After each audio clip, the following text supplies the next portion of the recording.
नमस्कार। আপনারা দেখছেন সুজাতা এন্টারপ্রাইজ ইউটিউব চ্যানেল। প্রত্যেক দিনের মতো আজকেও একটা নতুন ভিডিও নিয়ে এসেছি। আর আজকের ভিডিওতে আপনাদেরকে দেখাবো একটা গ্রামীণ এলাকায়, একদম প্রত্যন্ত গ্রামীণ এলাকায় একটা মেশিন ফিটিং করতে চলে এসেছি আমরা সুজাতা এন্টারপ্রাইজের পক্ষ থেকে। তো চলুন দেখে নেওয়া যাক যে যে এলাকায় মেশিনটি ফিটিং করতে এসেছি, এলাকাটা কিন্তু একদমই দেখতে পাচ্ছেন একদম গ্রামীণ এলাকা। এখানে কিন্তু বেশি জনবসতিও নেই, একদম ফাঁকা আউটার জায়গা। যেখানে যিনি মেশিনটি নিয়ে এসেছেন এখানে কিন্তু মেশিনটিকে নিয়ে ব্যবসা শুরু করবেন।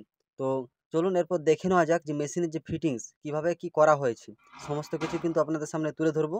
তার জন্য একটু মনোযোগ সহকারে পুরো ভিডিওটা দেখতে হবে, তবে আপনি বুঝতে পেরে যাবেন কি একটা 500 কেজি প্রোডাকশনের মেশিন কীভাবে ফিটিং করা হয় আর মেশিনটিতে কী কী লাগানো থাকে। অবশ্যই দেখে নিতে হবে আপনাকে প্রথমেই যে একটা 1.5 HP মোটর দেখতে পাচ্ছেন, আর বাকি যে চাকা বেল্টগুলো লাগা হয়েছে কিন্তু একদম ডবল ঘাটের ডবল বেল্ট দিয়ে মেশিনটি কিন্তু একদম স্মুথলি ঘুরছে। এটা হচ্ছে দেখুন কোনো টাল নেই, একদম জিরো জিরো ঘুরছে। আর পিছন দিক থেকে এয়ার ব্লোয়ার লাগানো রয়েছে, যেটা আপনার হাওয়া মেশিন দেখতে পাচ্ছেন।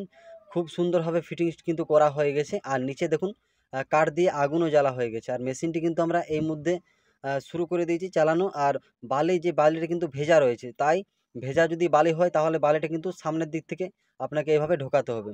কারণ পিছন দিক থেকে যদি আপনি ভেজা বালি ঢোকাতে চান তাহলে মেশিনের যে হপার সে হপারে কিন্তু বালিটা জাম হওয়ার অনেক সময় চান্স থাকে। তাই কি করবেন, যদি বালি ভেজা থাকে তাহলে সামনের দিক থেকে ছুঁড়ে সেটাকে মেশিনের মধ্যে দিয়ে দেবেন। আর এটা কিছুক্ষণ পরে দেখতে পাবেন যে আমাদের মেশিনটি হিট হচ্ছে। নিচে যেহেতু আগুন জ্বলছে, মেশিনটা ধীরে ধীরে হিট হচ্ছে। হিট হতে হতে বালিটা কিন্তু ভেজা বালি, তাই একটু সময় লাগবে হিট হতে। আর যেহেতু মেশিনটা খুব মোটা থিকনেস চাদরা দিয়ে করা হয়েছে তাই একটু সময় লাগলো, ঠিক আছে। কিন্তু দেখুন এরপর যে মেশিনটি যিনি নিয়েছেন দাদা নিজের হাতে কিন্তু চাল ছাড়ছে মেশিন থেকে। যেহেতু আমরা বাড়িতে এসেছি ট্রেনিং দিতে বা ভাটি বানাতে, তাহলে ওনাকে নিজের হাতে কিন্তু সব কিছু করতে হবে। আমরা কিন্তু সব কিছু গাইড করে দেবো। দেখতে পাচ্ছেন চাল কিন্তু ইতিমধ্যে পড়া শুরু হয়ে গেছে মেশিনে। তো এরপর আমরা দেখে নেবো যে সামনে থেকে মুড়িটা যে বের হবে, মুড়িটা কেমন কোয়ালিটির বের হচ্ছে বা মুড়িটা কতটা মুড়ি বের হচ্ছে, ডেলিভারি কী রয়েছে মুড়িটার, সমস্ত কিছু কিন্তু আপনারা ভালো করে দেখুন নিজের চোখে। কারণ আপনারা যদি আসতে না পারবেন সুজাতা এন্টারপ্রাইজ, তাহলে এই সকল ভিডিওতে আপনাদেরকে অনেকটা কিন্তু সহযোগিতা হবে। দেখে পরে যে আপনি বুঝতে পারবেন বিষয়টা যে কীভাবে কী করতে হয়। অনেকে আছেন দাদারা যারা অনেক দূরে যাদের বাড়ি, তারা কিন্তু চেষ্টা করছেন আসার কিন্তু আসতে পারছেন না। তাদের জন্য বিশেষ করে ভিডিওগুলো প্রত্যেকদিন আমরা দিয়ে থাকি। যেমন দেখছেন প্রথমে মেশিনটিতে কিন্তু হিট হচ্ছে, হিটটা একটু কম আছে তাই চালটা কিন্তু কম কম করে ছাড়া হচ্ছে। এরপর দেখে নেব যে যেহেতু হিটটা একটুখানি বেশি হচ্ছে আস্তে আস্তে, কারণ মুড়িটা দেখুন কালারটা একটু ডিফারেন্স হচ্ছে। এরপর কি করতে হবে না, একটু চালটা ডেলিভারি বাড়াতে হবে। তো পিছন দিকে দাদা আমাদের চলে গেছে ইতিমধ্যে যে চালটা ডেলিভারি বাড়ানোর জন্য। চাল কিন্তু দেখতে পাচ্ছেন একদম ডেলিভারি কিন্তু আস্তে আস্তে বাড়ছে। দেখুন এরপর আস্তে আস্তে কিন্তু ঝড়ের গতিতে কিন্তু মুড়ি বেরোবে মেশিন থেকে। কারণ প্রথমে বললাম যে একটা 500 কেজির মুড়ি মেশিন, 500 কেজি মানে 5 কুইন্টাল যদি ঘন্টায় হয় তাহলে ডেলিভারিটা কি হওয়া উচিত দেখুন। আর শুধু ডেলিভারি দেখলে হবে না, আপনাকে তো মুড়ি মেশিন নিয়ে পরে মুড়িটা তো আপনাকে বিক্রি করতে হবে। তো বিক্রি করতে গেলে মুড়ির কোয়ালিটি চাই অবশ্যই, কিন্তু কোয়ালিটি দেখে নিন।